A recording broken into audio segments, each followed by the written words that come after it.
మొదటి ఆశీర్వాదం మొదటి ఆశీర్వాదము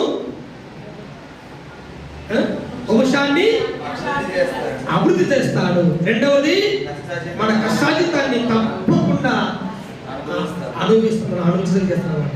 మూడవది చేస్తాడంట మనల్ని దీవిస్తాడు. మన పిల్లలకు కూడా ఆశ్రయస్థానం కూడా మనకు ఆశ్రయంగా ఉంటాడు, మన పిల్లలకు కూడా ఆశ్రయస్థానంగా ఉంటాడు దేవుడు. అంతేకాకుండా మనల్ని జీవపుటగా ఉంచుతాడు. మూడవ ఆశీర్వాదం.